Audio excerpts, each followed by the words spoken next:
quarterfinals, just so everyone sees them. It's Galaxy versus Tigres, Club America versus Cruz Azul, LAFC, wow, Inter Miami, and of course, Canada's top team, Canada's MLS team, Vancouver Whitecaps versus the Pumas. There you go. Good company there. Good company. That's a great group, hey? 8 quality teams. And the fact that Vancouver's in there, I think, says a lot about the way they're playing right now. And it's not just a one-off. I think so far this season, people are kind of waiting for something to happen with this Vancouver Whitecaps team. Injuries, they've managed to battle through that. Ryan Gauld out right now, and they just keep finding a way to get it done. And that last match against Monterrey was incredible as well, because they fully deserved, over the 2 games, totally deserved to advance past Monterrey. So an awesome final 8 there, and the Whitecaps got to feel like they're as good as anyone in that group from the way that they've performed so far this season. Busy schedule though, right, Asa? Yeah, absolutely nuts. When they played Monterrey midweek, it was the 7th game in 20 days. They'll be playing FC Dallas on the weekend, like 8th game in 24 days. Nuts, just wild. And somehow they've managed to keep getting it done. This match against Dallas feels like it could be a bit of a trap game. Kids getting ready for school today, last day before a spring break, March break here, and you can tell like they don't give it about any of it, and they're just going to go through the motions. So I think the Whitecaps may be a similar scenario. Hopefully they're getting up for this game against Dallas, but it does feel like they're kind of looking forward to a few days off. So we'll see how they respond, how they approach it. Another test for the Caps on the road against Dallas, a tricky opponent, but perfect so far through the MLS season for the Caps. So hopefully they don't hiccup here and stumble in this game against Dallas. What do you think, Asa, the difference is? Is it new manager, obviously new, fresh ideas? Is that what it comes down to with the new gaffer? Yeah, this is such a good kind of discussion right now, because Vanni Sartini did an incredible job. Lucky we have a podcast. Yeah, it's a perfect platform for this. Yeah, there should be. That's right. Yeah, no, this is good because it's a fun discussion right now because I have to give Vanni credit for what he did. I think that the thing that's kind of most impressive about Jesper is the way that they look going forward, and the attack, the way they get, they're so aggressive in the box. They get bodies in the box as well, and then create these chances. It's so much fun to see, so much freedom. But with Vanni Sartini, it was very structured, very disciplined, and he demanded a lot of his players. They all play at a high sort of work rate, and it was impressive. And then you get Jesper Sorensen, who gets to inherit that group, and I think that it can't be overlooked that Vanni Sartini kind of set this team up for success, and he's inherited a team that definitely buys in, that gets it, that knows that they have to work as a group. There's no individuals, and that's all the sort of stuff that Jesper kind of inherited and now taking it to another level. So it's been really fun to kind of see them advance, kind of level up this year. You're seeing other players step up. Ali Ahmed's having a great start to the season. JC Ngando's come out of nowhere. That guy's absolutely flying. And he's a player that we'd see it in training. You'd see it in glimpses here and there, that he's got this flair about him. But it's so much fun to see now in these games that matter. And Jesper Sorensen's trusting him in these meaningful matches as well. A lot of excitement around the team right now. It seems like the perfect fit with Jesper and this group, with the type of players that they have. But Vanni deserves a lot of credit to have these guys rolling. And they won the 3 straight Canadian championships. A lot of success under Vanni Sartini, and now Jesper's kind of taking that to the next level. Still early days, still early on, but certainly feels like a good fit. You were just at the virtually at the press conference for this weekend's match, but obviously injuries are playing a part. But you did mention off air that J.D. Nelson was there.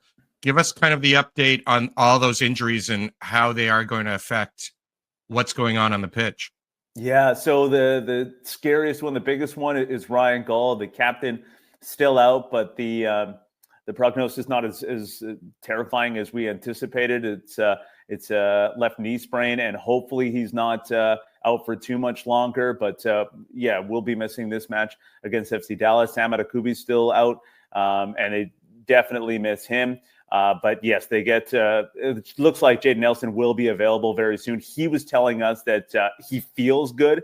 It seems like he definitely wants to get back on the pitch. I think they're going to kind of check him out in training, see how he is day of. It's probably a game day decision at this stage, but at least it's nice to hear him say that he's feeling a lot better and doesn't seem to be dealing with much pain. So hopefully he can be ready to go as well. But it's scary when you deal with these starters, these breakout players, the captain as well, dealing with some serious injuries early on, and hopefully they can all kind of have a full recovery. You always say you want a quick recovery. I think at this stage you just want a full recovery and no, niggling injuries for the stretch run, because it's so early in the season. Sorry, Asa, what was, and I should have read this earlier, what is the deal with Ryan Gauld? What is his injury? It's a left kneecap sprain. Left kneecap sprain. Craig, did you ever have one of those fuckers? Did he just lose his audio? Maybe. Sorry, fellas. Yeah, I think I probably did. Probably had a few of those, eh? Yeah, I took a couple kneecaps to the head by the looks of things. The injury was, I don't know if you guys saw it, but he just kind of goes up for a header, middle of the field, no one around him, and it's kind of when he lands that he gets hurt. So it was scary because you don't know with those sort of non-contact injuries how bad it could be. But thankfully it doesn't sound like it's anything too serious, and hopefully it doesn't keep him out for too long. What's the vibe? I saw that the Whitecaps were they giving tickets away? If you showed up at a certain place, you could get free tickets for the Montreal match, right? Yeah. And they gave all those away. There is a little bit more of a buzz about the team now. It's definitely picking up. And the attendance for the midweek matches have been great so far this season. The MLS matches on the weekend, they've had the two home games, the Galaxy match, the Montreal match, well attended. I think those have been good so far, around the 20,000 range, which I think is really good for the Vancouver Whitecaps. But I think we'll see that number continue to pick up as they're doing so well. And it's not just that they're getting results. I think the way they play is very entertaining. So I expect, those numbers will continue to climb here. And I think it'll climb as well for the next round of the CONCACAF Champions Cup. I think there's sort of a wait and see with this tournament. Early on, you don't know how the team's going to approach it. There's a rotation. The match against Monterrey was like a week basically between games when it was announced that they'll be hosting at BC Place. So it was a quick turnaround to kind of get that message out that they're hosting this match here at BC Place. But now you got a bit of a lead up to before the next one against Puma. So and the buzz is just continuing to build. So I think that will be better attended. And there's definitely excitement just in talking to people around town. A lot of buzz about this team and a lot of excitement about the young players. Ali Ahmed, JC Ngannou mentioned, Jaden Nelson as well. Really fun to watch right now. And then the latest one is Edir Ocampo, who's suspended in the match and missed that Montreal match. He played midweek against Monterrey. He looks amazing. Scored a cracker in that game. So so much fun. It's so many players that give the fans reason to jump off their seats. So it's a good time to be a Whitecaps fan for sure. And as far as Pumas go, I mean, looking at the teams that are left in the CONCACAF Championship, you got to say that's not a bad draw. Not a bad draw. I mean, you got some heavy hitters in there for sure. But you'll take that one at this stage. You're going to have to play top teams anyway. So I think that's a decent draw for the Vancouver Whitecaps. And I think that they'll be beefing up the roster a little bit more.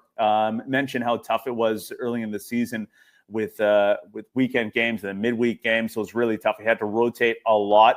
Saw Tate Johnson start the two matches, start against Montreal because of the Edir Ocampo suspension and because Sam Adekubi is out. And then he started against Monterrey as well. And 19-year-old had a great debut, dream debut, scores in his MLS debut at BC Place. But then the Monterrey game was a little bit tough, probably at fault for that first goal. So it is tough for some of these people to rotate, for some of these younger players, I think, to play all these games in quick succession. But as they get healthier, I think it'll be a pretty strong lineup in that match against Pumas. Do you think they have the squad size to be able to deal with all the pressure in all these games? Yeah, I think, it looks like, and that was one of the concerns coming into the season, is just how deep is this group? The talent is there, Kreger. We're seeing it now. These guys are coming in, putting in a performance week in, week out. So the quality, the skill is definitely there. I think the challenge then becomes just the mental kind of strength and toughness to kind of be mentally prepared for all these games and the magnitude of these games. So that's going to be, I think, the bigger test when you're dealing with some of these younger players. Even like your Ralph Priso's coming in, definitely has the ability, singing his praises a couple of weeks ago. So love some of these young players, but can they kind of be performing at that top level all the time? You can't really switch off, as you know. And that's where the experienced ones are more reliable, for sure. So that's what's going to be tested here is can these young players continue to perform at a high level in all these matches? Yeah, that's what I always found when I was younger, or even dealing with younger players or playing with them, that that can take its toll. The highs are high and the lows are low, and that emotional roller coaster can really take it out on you. Yeah, that's exactly it. No, you said it perfectly, and that's kind of what we saw with Tate Johnson. Like, incredible match against Montreal, gets that goal, chips forward, and then maybe switches off for half a second in that game against Monterey, and it's in the back of your net. Like, it's that quick, right? Especially when you're playing with high quality players, you're going to be punished if you make maybe the slightest mistake. And you expect the experienced players to never turn off or just, perform at a high level or consistent level.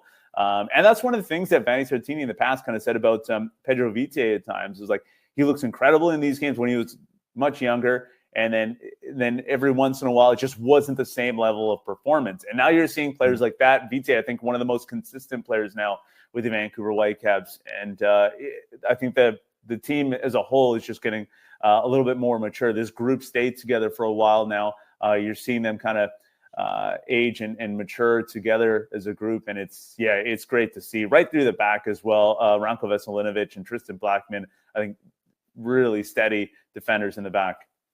Gregor, Asa mentioned Ali Ahmed, and every time he's been on the pitch this year that I've seen him, he's stood out as one of their better players, just every time. And now he gets a call up again for Canada's national team for what could be one of the biggest tournaments that we've, biggest viewership, most important with all what's going on politically. But what does that do for confidence of a younger player like that, especially a Canadian who's now performing not only in the CONCACAF for his club, CONCACAF for his country, but being one of the better players in his MLS matches too? How does that affect someone? Yeah, well, I mean, he's got to be extremely excited about it. And I think that we've talked so much about him and with Ace over the last few years, and looking for that consistency to be able to, perform on a regular basis at a high level. And he seems to be doing that. He's just getting better and better all the time. So he's sitting in that sweet spot right now where the World Cup is beckoning, and he's right in the right spot. And if he can keep that going, that he'll certainly be in the squad. Yeah, just to add to that, Kreger, is there a stage probably around that age? So he's 24 now. Jaden Nelson's 22, where it starts to click, where you turn from that Tate Johnson young player kind of figuring it out all the time to that young player still in their 20, 23, 24 range. And it starts to click. You get these more consistent performances. What is it? Do you just have more to pull from, more experience in some of these moments that gives you the confidence? Yeah, I think so.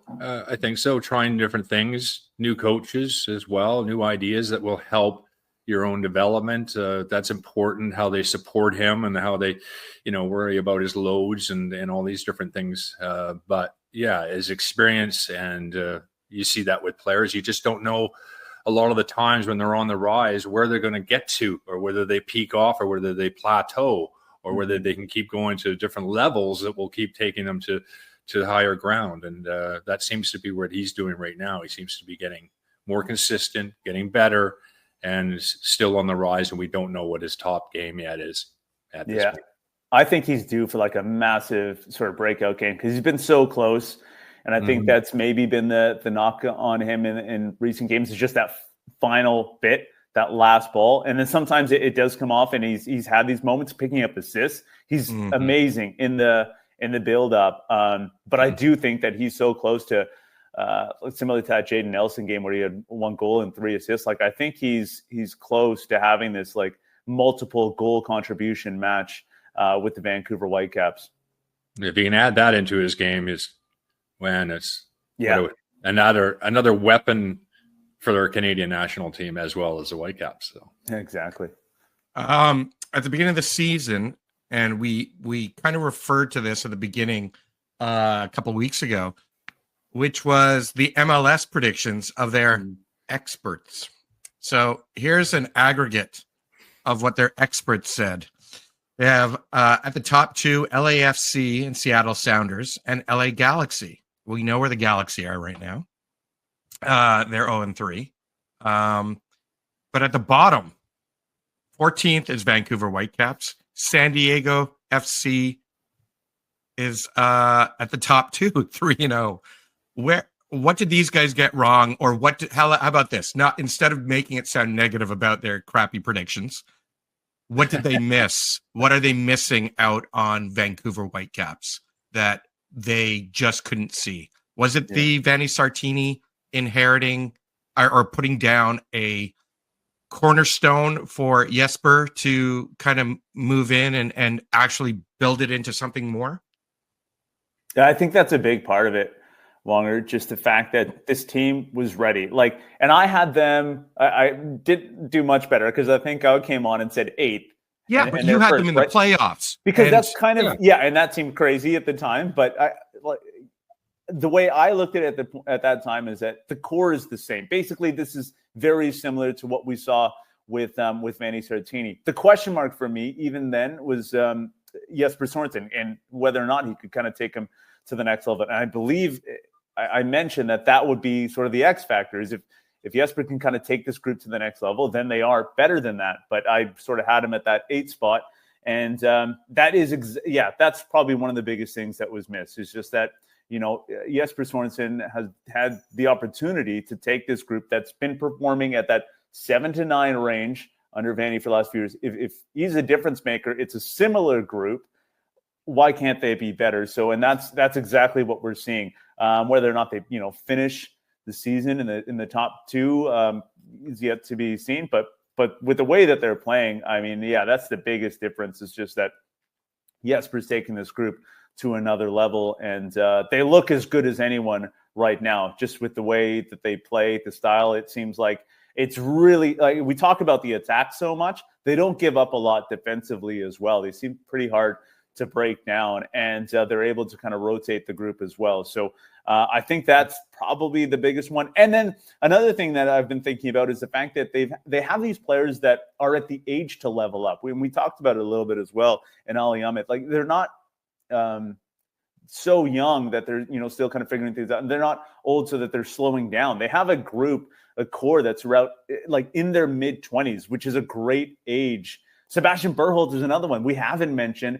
This guy is in the starting lineup. Yeah, every time, consistently in the middle. Pedro Vite has leveled up. Sebastian Berhalter has leveled up. Matthias Laborda has leveled up. All these guys in sort of their mid to low 20s, right in that that perfect sweet spot, I think, of your career, where you're kind of hitting your prime, and you've gained all this experience. So they're in a good spot right now. And then the veteran, the leadership, is Ryan Gauld, Andres Cubas, obviously, Ranko Veselinovic, Yohei Takaoka, that spine intact. Haven't even mentioned Brian White, who's consistently, putting the ball in the net. So it's a really strong core right now. And as I'm talking about it now, it feels like obviously, like, this group looks very good on paper.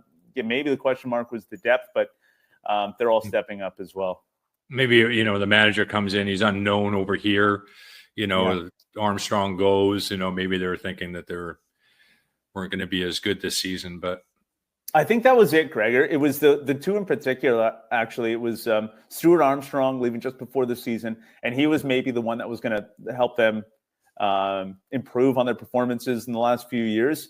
And then Fafa Pico is another one where, how do they replace him?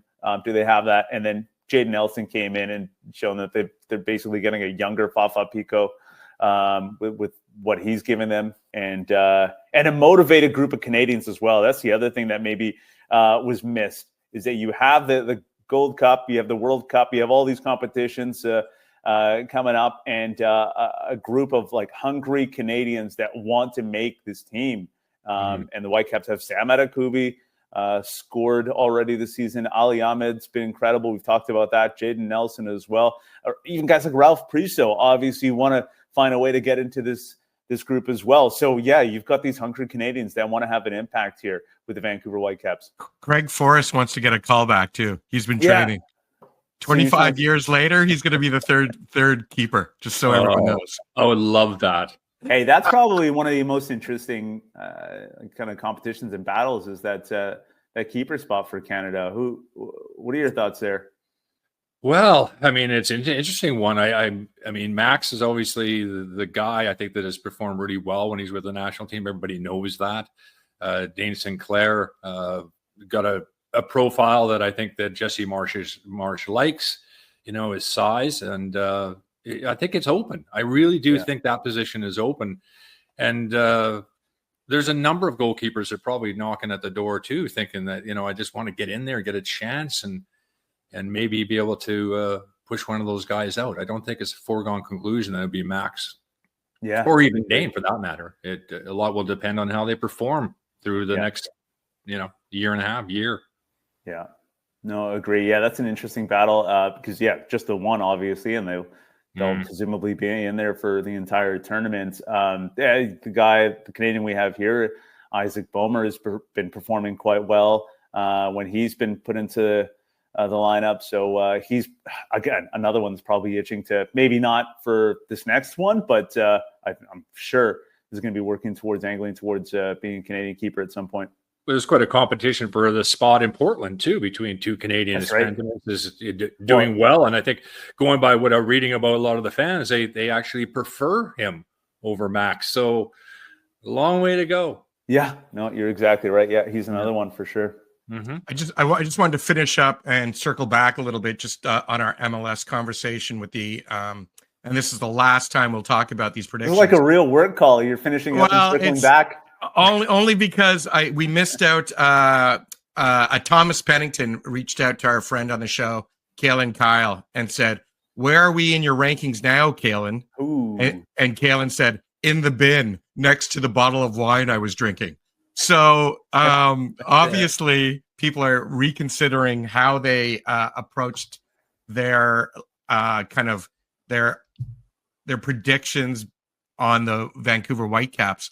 But the bigger thing for me is as this goes forward and they keep, let's say they can, how difficult, Craig, is it for them to keep? Have you ever been in a position where you had a great start? And what's that kind of, especially what Asa just said, how many effing games these guys are in mid-season already, and they played 3 season games, 3 league games, and they played 8 or 9 already? How many? It's crazy. How difficult is that? Yeah, in 24. Yeah. It is difficult. I remember the first year of the Premier League in 1992, we got off to a great start, and the fans were thinking we were going to win the freaking league. And boy, we dropped off considerably, but it can happen, of course. And it'll be very interesting to see how all these players can deal with the pressures of all these games. But it can weigh on you as well. Yeah. And you need some support, and you got to stay healthy. But they also have this sense of belief, and I think that's showing up in these games, getting some late heroics. And I find that good teams, confident teams, get that. They'll find a way, and they're getting those performances. I thought the match against Monterrey midweek was a great example of that, like allowing an early goal and not giving up, and then finally settling in maybe after 15 minutes. And then and then the better side, I think, the rest of the way, and fully deserved to get the goals that they did. But it showed, I think, a lot a belief that this team has right now. That basically the fact that they can fight back, they believe that they have the horses to to go and get it done on the road, like tough environment. So yeah, pretty impressive with the group right now. And I think that the fact that they're getting these wins gives them that belief. Like if they get into a scenario at Dallas where they're, you know, tied 1-1, wouldn't be surprised to see them get a late goal and believe that they can get it done, which is like those old Manchester United teams would do, right? Like you just expect them in the 90s to find Chelsea a way. teams, I hear. Give those guys. It's tough for United supporters right now, so we'll give them something. But yeah, that's essentially giving them what they flowers. did, right? Come on. Yeah, give them flowers. Yeah, they got a new stadium apparently coming. Yeah, the circus tent. It looks great. Yeah. Hey, I was just thinking, and I don't want to jinx the Whitecaps. Do you refer to them the Caps out there? Yeah, we're calling the Caps. Yeah. Okay. If they beat Pumas and Miami wins, I think there's a clash of the messiest sort, which would be the big clash would be, will Messi fly all the way out to Vancouver? That's the yeah. I mean, that's going to be that would be really great for Vancouver sports fans. No, to get Messi out there. Do they play them in the next round if they get through? I didn't notice. I think so. Yeah, I think that's what I read. And yeah, I mean, who knows if there's like a roller derby that day and it gets moved to another venue. Super Dogs, roller derby, the Carney Invitational. Yeah. You see that about Messi? Messi actually is now scored in 48 different countries. Wow. Come on. After scoring in Jamaica last night. Yeah. Yeah. That was a good goal again. I mean, that'd be amazing. Yeah. Honestly, I think that's on the radar, but can't get too far ahead of ourselves. Like the next one's obviously the most important one. Wow, that would be something.